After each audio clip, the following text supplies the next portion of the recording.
We come together to renew our faith in the holiness, goodness, and beauty of life, to reaffirm the way of the open mind and the full heart, to rekindle the flame of memory and hope, to reclaim the vision of an earth more fair, with all her people one. Good morning. Did you have to scrape snow off your cars?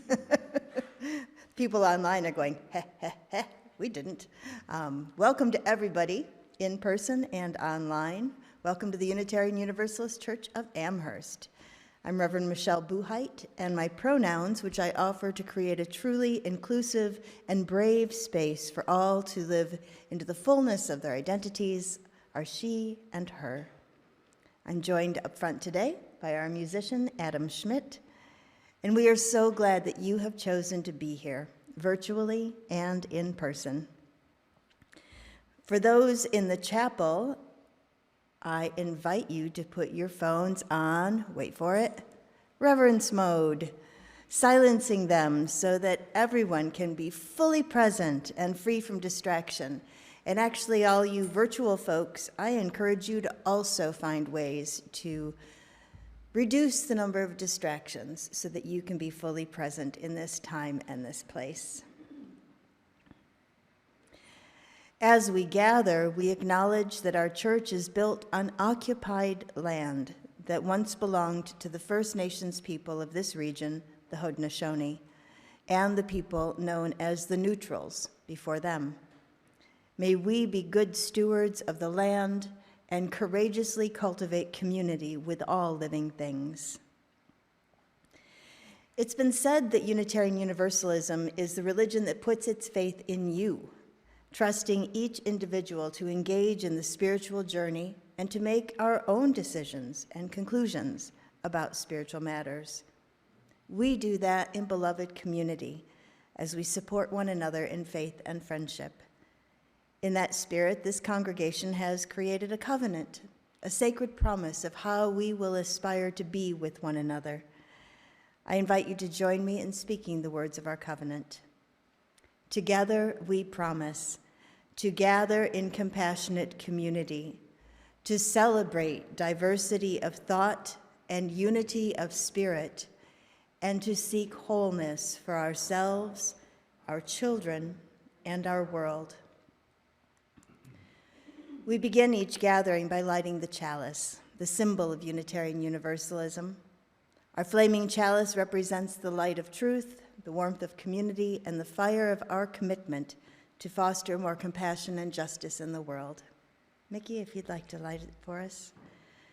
Our chalice lighting words this morning come from the contemporary mystic poet Shalane Harkin, and the words are on the screen, so I invite you to say these words with me. We are here to bring forth our light and hold the candles of ourselves to each other.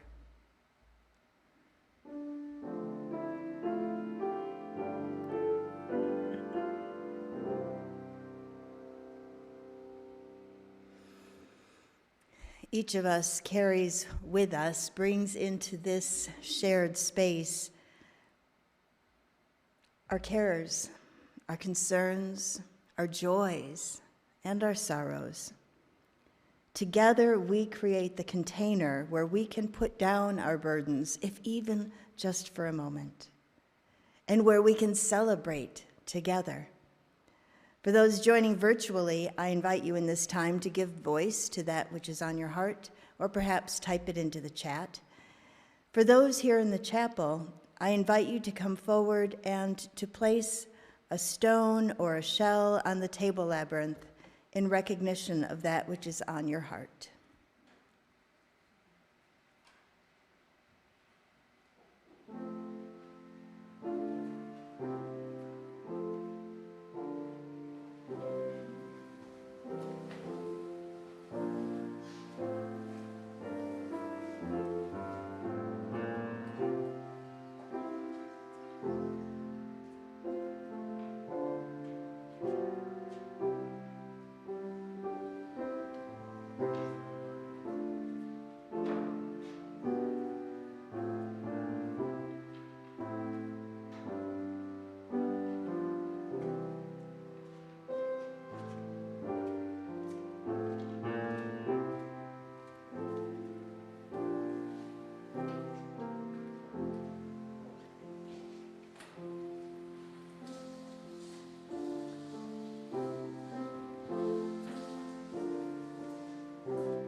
Please join me in a communal response. In this gathered community, we hold one another in love. Also today, we will light a candle of sorrow and concern for the people of Ukraine, the people of Russia, and indeed all the peoples, human and other than human, who are affected by war, terror, and aggression. We pray for peace and compassion in our war-torn world.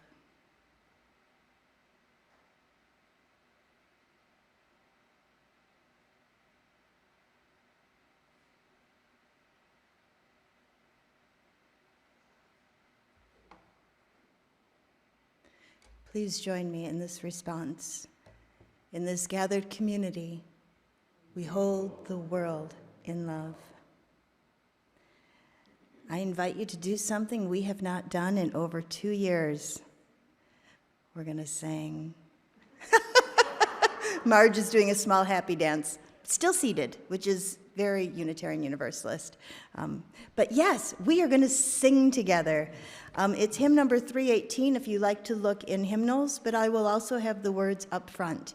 And I point out that on the words that you'll see on the screens, all of the images are of Ukraine.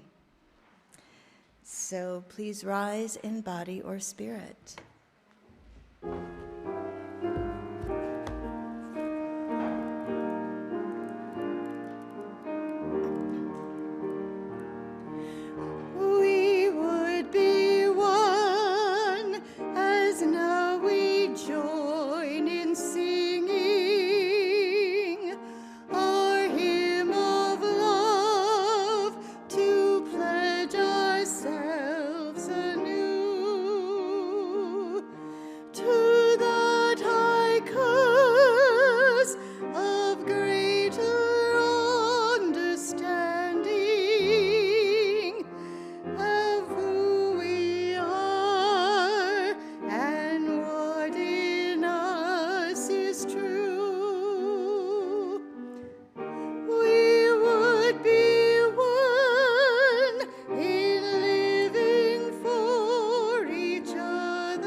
Be seated. I love saying those words. It's been so long. I'm going to share with you some familiar faces with a little video clip. Go ahead, Barry. Back in the day, I'd say it was 1982. One couple we were very close to moved out of town, and ultimately my ex-wife Mary said, we got to find some community. And our son Dave was then about 5 years old, and she thought, better he have something to rebel against than having nothing in terms of a religious education foundation. Okay, so I had it with religion and walked out 2 weeks after my bar mitzvah and never looked back, and it was fine by me. On the continuum, I was atheist agnostic. Mary was a disaffected Catholic, probably was supposed to be excommunicated in the days of the guitar masses and folk masses. And frankly, I didn't want to participate in any of this, but fine, we'll go without you. Oh, geez. No, can't handle that degree of guilt. Week number 1, as luck would have it, I saw in the newspaper a fellow I knew from kindergarten on up who was participating in a Messianic Jewish congregation on, God, I forget the name of the street, Englewood. So, okay, we went over there thinking it might be something like that, but it was they simply used the building. And so we attended. I flipped over the back of the order of service. It was more of a fundamentalist congregation. There wasn't anything on the back of that order of service I could possibly agree with. And there was a lot of snare drum and fundraising, and it just didn't appeal to me. We immediately bolted out the back door. And week number 2, I said, my mother always said that Unitarian Universalists have a lot of mixed marriages and don't necessarily believe Jesus is a prophet. And then the only question was, because we lived in the town of Tonawanda, we were equidistant between the Buffalo Church and Amherst. Buffalo, Amherst, Amherst, Buffalo. Oh, easy. Amherst, they're going to have better parking in the winter than climbing over snow mountains on Ferry Street. So we walked in, and I flipped over the back of the order of service, and there wasn't anything I could disagree with. And Carl Titchener was the minister at the time. He was a very warm hugger. He was a real big hugger. And we returned the next week, and I don't know whether it was that week or the week after, we signed the membership book. And I couldn't be part of an organization and not do something, couldn't just contribute. I had to contribute as opposed to just sitting back. And at one time I did an inventory. There was some 28 things one could possibly do through UU Amherst. And I did 26 of them. The only thing. Well, I'm thinking turning. Initially, probably it was through a very dear friend of mine who was a member of the Unitarian Church on Elmwood, like Barry said, that has very poor parking. And I went to a couple of services, and I felt something rekindled in me that I guess was just dormant. And then, to be honest, and then there was that social group. They had the Women's Society groups on Thursday. And I guess I'm pretty much a social person, and I like meeting new people. And I felt really comfortable in that setting. I found some of the conversations very different than I have with many of my very dear friends. I'm not throwing them under the bus, but there were topics that were brought up that probably I've been yearning to talk about and hear about, but there were still many light moments. So it was just a nice little introductory to the whole thing. And then I realized, maybe I really am missing something here. Maybe there's really a void with me as a person. And I felt maybe after all, there was some need to belong to a congregation, to actually go to a physical church, although I'm not much of a morning person. So I haven't been too good about the 10:30 time slot. And I just felt welcomed. I felt comforted, and it also created a lot of curiosity about what the Universalist Unitarians believe in and what they really do actively. And it was also probably a time in my life when I first came to meet you privately that I was probably feeling like I was floundering. I felt rather lonely. And I thought, well, this maybe is something that I really should try and pursue and become as active as I can in my limited capacity and feeling of in my comfort level. And I'm really probably not nearly as active as many people, but I wanted to share that based on what you said on Sunday, I really tune in to many Sundays on YouTube. I pretty much read everything. And I feel in that way, I'm sort of active, but maybe I'm not really upfront active. So I guess it began with going to the church on Elmwood, getting a little bit familiar with the teachings and the thinking, the socialness, and then finding the church in Williamsville extremely welcoming to me. I really knew nothing about UU until I went to, I spent a year in Massachusetts in the Andover area. And the North Andover UU Church had a monthly concert, folk concert, of various up and coming, I guess, artists. And they'd have it in their basement, and there was music, and the place was packed. It was always packed. And I said, boy, this must be a kind of an interesting church. Let me check it out. If they're supporting all these, and the people that were supporting these concerts were all members of that church. So I started going to the church in North Andover, and I really enjoyed the service. I started off as a Catholic, and slowly but surely I kind of moved away from that. I was very, very into the Catholic Church, very involved, and I kind of woke up and said, something's not right here. And so in about 2005, I left and just kind of like stopped going to church.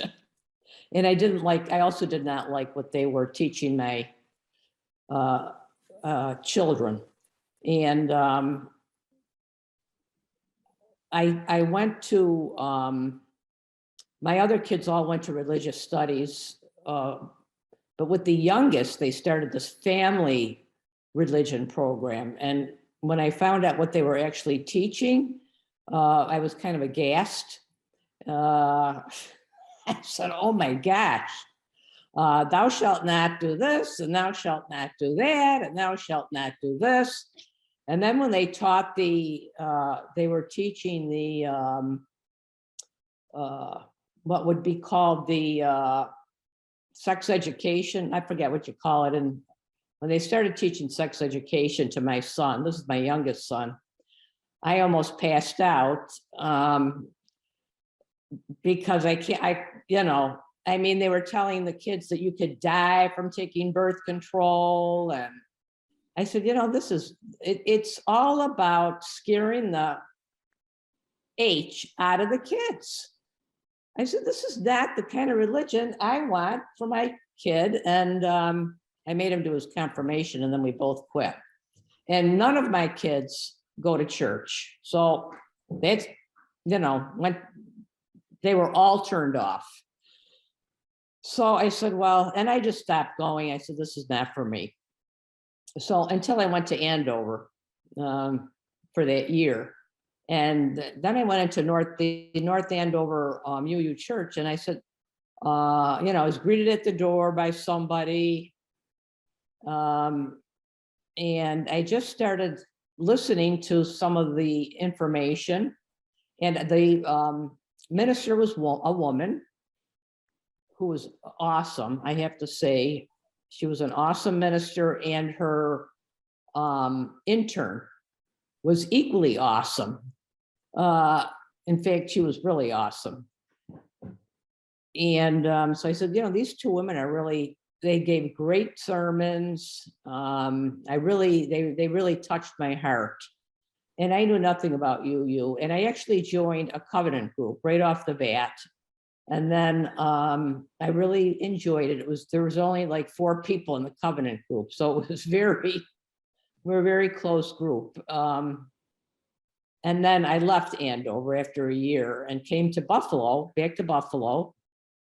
And I said, I'm going to check out that UU church in Amherst, and that's what I did. So in 2018, or I think it was 2019, whatever it is, exactly 1 year before the pandemic started, I joined the church.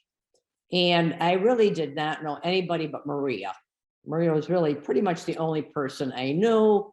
And she was involved with the pantry. And I mean, and I only knew Maria because she was involved with the pantry. And that was something I thought I would, get involved with.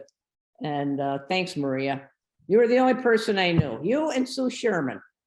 And so so I got involved with the pantry, and then I got to know Maria because of the pantry.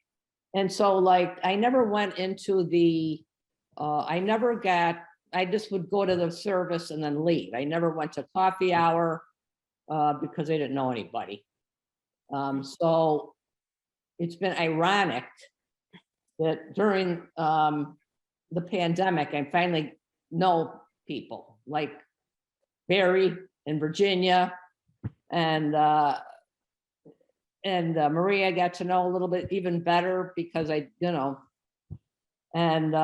I didn't know anybody really until the pandemic, and we had all these Zoom meetings. So this whole pandemic, or all these Zoom meetings, had basically been a connection for me to get to know everybody in the church. So many thanks to Barry Zava, Rosalie Riforgiato, and Cheryl Tomasulo, whose stories you just heard. These recordings are a sampling of the videos and written narratives and reports that your church friends have offered as part of the first element of Church in 3D. And that first element is discovery. It was mid-January of this year that Angela and I were having one of our weekly meetings and brainstorming sessions that we hit upon the notion of mirroring the recent facilities upgrade process to create a greater understanding of who we are, where we've been, and where we're going. Our findings could then inform what we ultimately decide to do with regard to our physical plant, our property, as well as our very identity as a community of faith. One of our great learnings throughout this pandemic has been to realize that streamlining and slowing down lead to spaciousness. So we made the decision right there and then to heed our own advice and go slow. It was out of these insights that Church in 3D was created. We would devote 4 months each to 3 areas: discovery, discernment, and design. Angela crafted key questions to prompt conversation. What brought you to UU Amherst? Were you seeking something particular for your life? How has Unitarian Universalism in general, and UU Amherst in particular, affected your life? Covenant groups and our network of villages were invited to engage these questions and send us reports of how folks responded. This month, I offered 3 Zoom sessions for more randomized gatherings, from which I took the 3 narratives that you just heard. The discovery process, although never truly ever finished, will continue for the next month of April before emerging into the next phase of discernment. Today's gathering is an opportunity to consider what we have learned so far. But first, I think it's important to understand what we mean by 3D, or three-dimensional. I found a charming video from Northern Ireland BBC that will remind us just what the mathematical understanding of 3D is, delivered with animation, music, and Irish accents. It's perfect. This song is all about shapes. Not flat shapes like circles and squares, but solid shapes like cubes and cones. Let's start with a cube. It's difficult to make yourself into a cube, but give it a go, like this. When I was looking for a shape, square on every side, I had a look, I found a cube as tall as it was wide. I found a sugar cube, a Rubik's cube, some painted wooden blocks, some cubes of ice, a set of dice, a battered cardboard box. Now, the next shape is a sphere. Try to make yourself into a sphere. A big ball.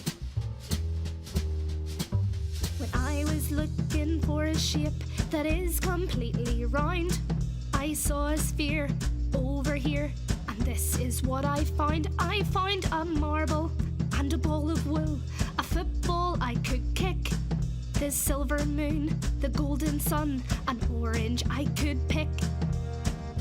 Excellent. Now try to make yourself into a cone. Reach up and turn around. Great. When I was looking for a shape pointy at one end, I saw a cone on its own, so I became its friend. I saw a Christmas tree, a party hat, an orange traffic cone, a way to hold your 99, a homemade megaphone. Now, the last one is a cylinder. Make yourself look like a tube, like this.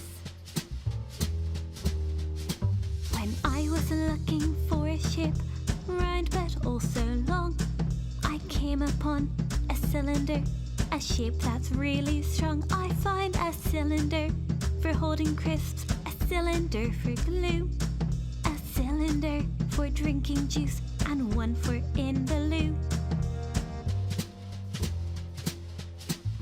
Bye now. Remember your shapes. Remember your shapes. I can't even say shapes that way. That was wonderful. Okay. As I was previewing the video, I was struck with how important it is that we be a three-dimensional church and not just a two-dimensional one. So what do I mean by that? A 2D church is focused on the past, reliving the glory days captured in photographs, plaques, and dusty boxes filled with old board minutes and reports. These are important artifacts, but they do not tell the truth, the whole truth, and nothing but the truth. A 2D church can also be focused on the future, with elaborate plans and curricula that may or may not be appropriate for the people who will eventually be the UU Church of Amherst. I'm sure you've heard the adage that if you want to make God laugh, tell her your plans. Focusing on the future to the detriment of the present creates a gathering of the disappointed and disillusioned. We can still honor the past, and it's a good starting place for discovery. We know our stories of where we've been, and as long as we don't get stuck in them, we can celebrate them and bask in the glow of good times. So I did a little bit of digging in the archives to bring you just little snippets of the past. So LRY, that's going back some, the Liberal Religious Youth, and this goes back to 1957. Have you ever noticed that teenagers from that era in pictures, because I know some of you might have been teenagers in that era, so I'm not judging, but they look like grown-ups. I look at pictures of me and my friends when we were teenagers. We did not look like grown-ups. So this is a photograph from the religious education program, and I would point out that in the top picture, the instructor is John Rex, who has just recently returned to be a member with us after retiring from seminary. He had been attending the Buffalo Church for quite some time, and now he is back in the Amherst group. So, but look at all those kids. Oh my goodness. Little maypole, that looks like fun. This looks to be an Easter Sunday,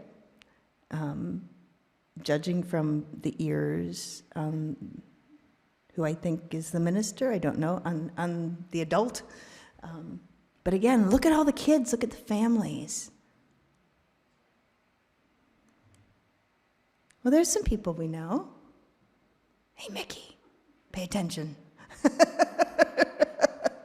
You never know when you're going to end up on candid camera on Sunday morning. So Mickey and Joanne and Ellen and I. That's Raya. Oh, there wasn't enough of her face showing for me to be able to make that connection. John Wilcox at the welcome desk. That goes back quite a ways, I guess. That was his post. I love that. Marlena. She's, and the Funkies. So those are super fun. So I'm real curious. I'm curious enough to put on my mask and wander amongst you. What is it that brought you to Unitarian Universalism in general? What brought you here? What keeps you here? Some of you have been here for decades. What keeps you here? What's the glue? And then answer the question of your choice that I have not asked. So, Marlena. I came here because of my children, and I stayed because of community. It is a liberal religion, and having been brought up as an atheist, this was where I could worship and be who I needed to be. And it's community that keeps me here. I came here from Massachusetts. I didn't have any friends, and this is the first place I ever moved to. And my ex-husband told me I'd love this church because they had a book group and the minister was here, and he knew I used to like to read. And they became my friends, and they're still my friends. I love that. Hi. I came here to find community. It started with, I was running Discovery, the singles group, not as a church member. And I met my first life partner here, and then my husband here. And what keeps me here is the people. Oh, I came to Unitarian Universalism, I think because of the non-dogmatism, no dogma, and believe it or not, social justice. Even though recently I've not been that involved in social justice. I think environmental issues are keeping me here, but there's so many changes going on that it seems that part of it, what's keeping me here, is inertia. And so the ground is changing, and so I guess at this point I'm sort of looking for another issue, another source of energy to reinvigorate and realign my energy. Sort of symbolic, but that's it. Thank you, Joe. Don't worry, I'll help you find a project. Came here a long time ago because my husband and I were looking for a very humanistic environment for our boys, which was the case here. What's keeping me here is Michelle's compassion.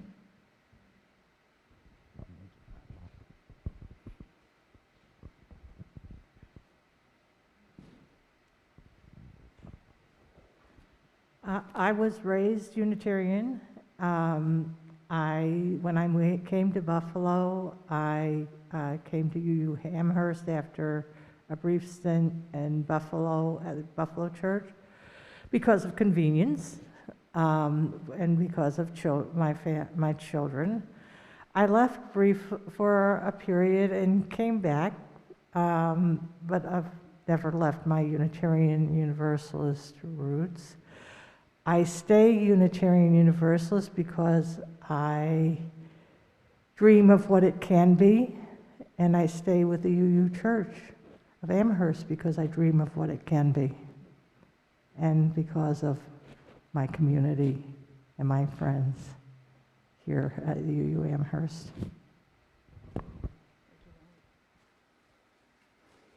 It's always good to remind myself that there are more people here than are here. And Adam has a delightful song to share with us.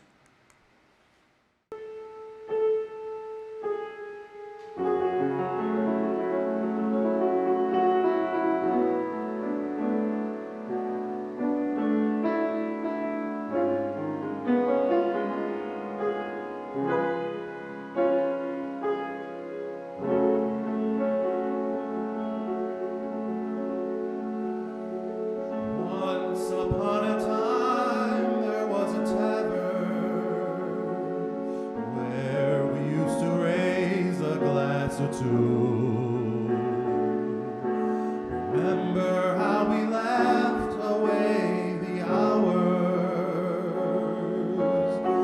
Think of all the great things we would do.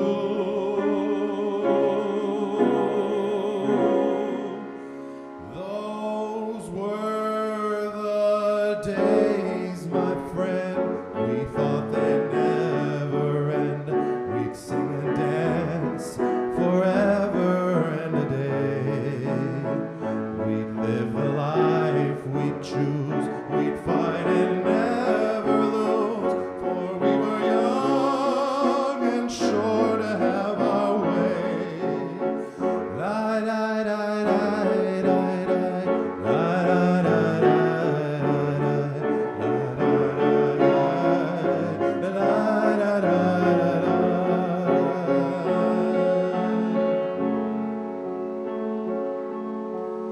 Then the busy years went rushing by us. We lost our starry oceans on the way. If by chance I'd see you in that tavern, we'd smile at one another and we'd say, those were the days, my friend. We thought they'd never end. We'd sing and dance forever and a day. We'd live the life we'd choose. We'd fight and never lose. For we were young and sure to have our way. La da da da da da da da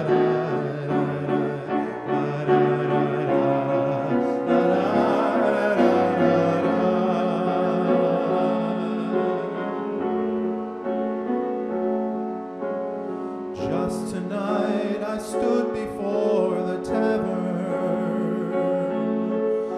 Nothing seemed the way it used to be. In the glass I saw a strange reflection. Was that lonely person really me? Those were the days, my friend. We thought they'd never end. We'd sing and dance forever and a day. We'd live the life we choose. We'd fight and never lose. Those were the days. Oh yes, those were the days.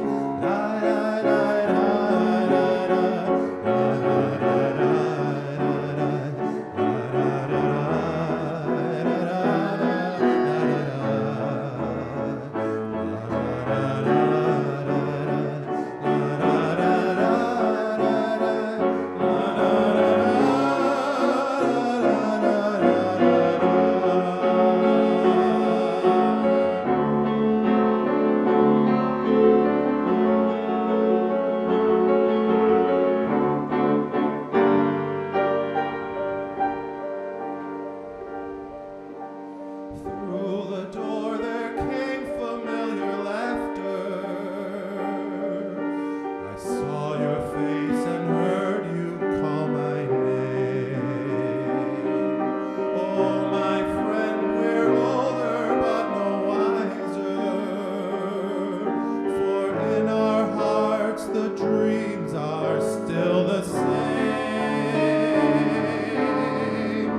Even after a late night gig, you still have the top notes. That's awesome. Nostalgia can be warm and sweet, and it can stunt our growth and stall our evolution. I talk a lot about being good ancestors, about living in such a way that future generations will benefit from our loving care.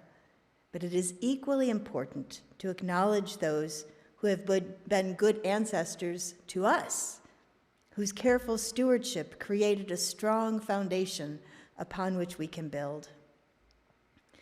There has been an element of the discovery process that has been, I will admit, personally dispiriting, as people recollect the good old days and long for what once was. Some of that longing can feel harsh and critical. UU Amherst is not the same church it was 30 or more years ago. It's not even the same church it was 5 years ago. Oh, let's admit it. It's not even like it was 2 years ago, before the world ground to a halt. I really appreciated Cheryl's comments about her experience of connecting and knowing more people because of the systems and programming that we put into place as soon as we had to close our doors. It's been a lot of work, and it is gratifying to know that our intention for greater connection has borne fruit. We have an opportunity to build upon the connection and intimacy that has occurred as we've met one another in our natural habitats, our living rooms, our spare rooms, sitting in front of computers, tablets, and phones. We've spent the greater portion of 2 years in 2D, literally, two-dimensional flat versions of ourselves. And we have managed to experience 3D depth in that limited framework. As we learned in the Irish BBC video, the difference between a circle and a cylinder, between a square and a cube, is the volume, the space, I would even say spaciousness, that 3 dimensions offer us. I am urging you to be part of 3D church, to participate to the extent you are able, to show up virtually and in person as your circumstances permit. I invite you to shift from a perspective of all that has been lost to the potential of all we can create. We are the beloved community, active verb, present tense. We don't come to a gathering, we are the gathering. Let the sweet memories sustain you, and the bitter ones, let's have them make us resilient. Y'all are here. And for those who are finding UU Amherst for the first time, or perhaps returning to discover that the former and familiar has not been preserved in amber, welcome. We have been making ourselves ready for you. We are a 3-dimensional church, a gathering of broken and smooth living stones that create a colorful mosaic. Add your beauty to ours. Discover for yourself what it means to live a 3D life. I'm going to invite you to share a reading with me. It is by Marge Piercy, and it can be found in the back of the hymnal, but I will have the words up front. So if it is easier for you present to see it close up in a book, it's reading number 567 in the back of the gray hymnal. I am one, you are many. I want to be with people who submerge in the task, who go into the fields to harvest and work in a row and pass the bags along, who stand in the line and haul in their places, who are not parlor generals and field deserters, but move in a common rhythm when the food must come in or the fire be put out. The work of the world is common as mud, botched it smears the hands, crumbles to dust. But the thing worth doing well, done has a shape that satisfies, clean and evident. Greek amphoras for wine or oil, Hopi vases that held corn are put in museums, but you know, they were made to be used.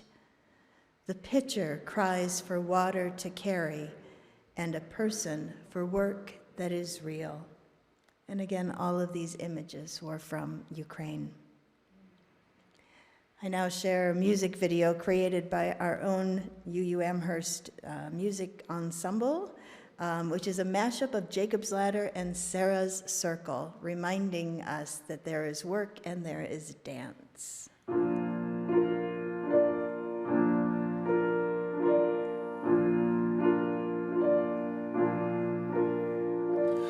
We are climbing Jacob's ladder.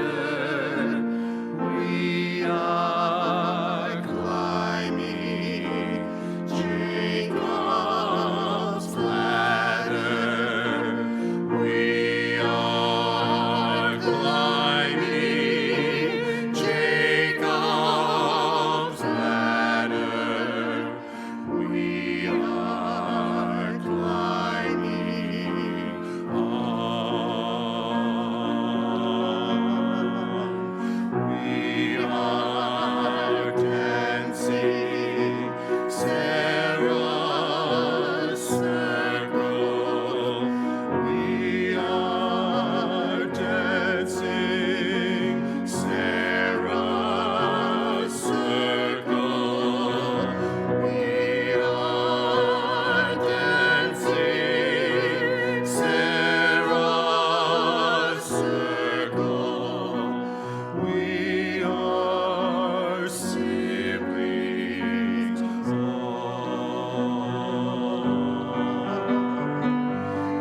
If I stumble, will you help me? If I stumble, will you help me? If I stumble, will you help me? We are climbing on.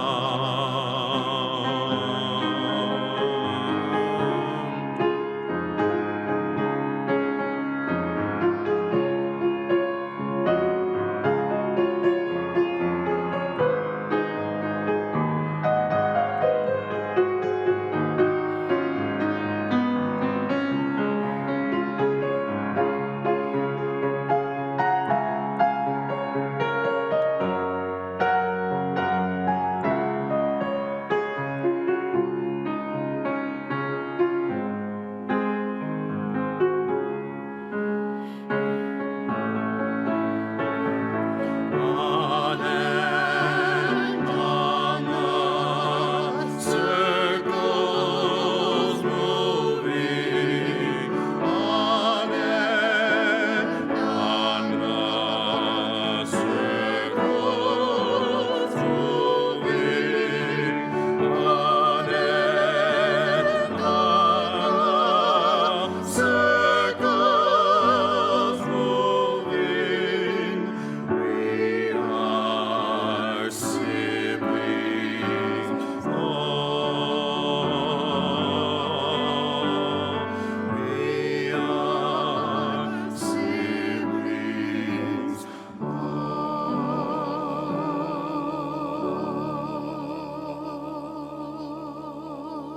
Thank you for joining our gathering today. I hope you have been inspired and uplifted by sharing this time together. A reminder that you can support the work and mission of this congregation with your financial contributions. For those in our chapel today, you will find baskets at the back to receive your gift. For those participating virtually, I invite you to take a moment and go to our website, uuamherst.org, and click on the giving link. or any of y'all can text your gift to 833-987-1968. I invite you to join me in sharing our familiar words as we extinguish our chalice.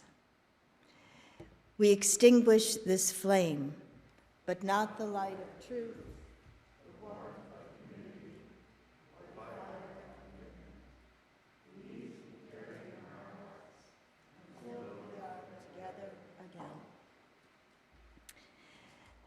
And we'll share our parting song, Travel Light. Adam will play through it once, and then we will sing it through 3 times, verse 1, verse 2, verse 1. Do you feel like standing?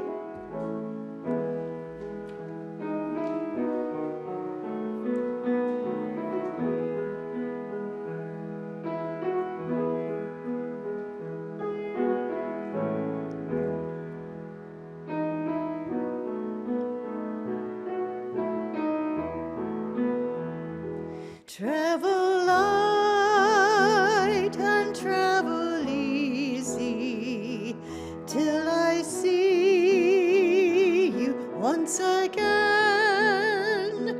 Travel light and travel easy, and remember I'm your friend. May the road rise up to greet you as you leave your past behind. I will think about you gently, and I'll hold you in my mind. Travel light and travel easy till I see you once again. Travel light and travel easy, and remember I'm your friend. We do not have much time to gladden the hearts of those who travel this way with us, so be swift to love and make haste to be kind. Go in peace.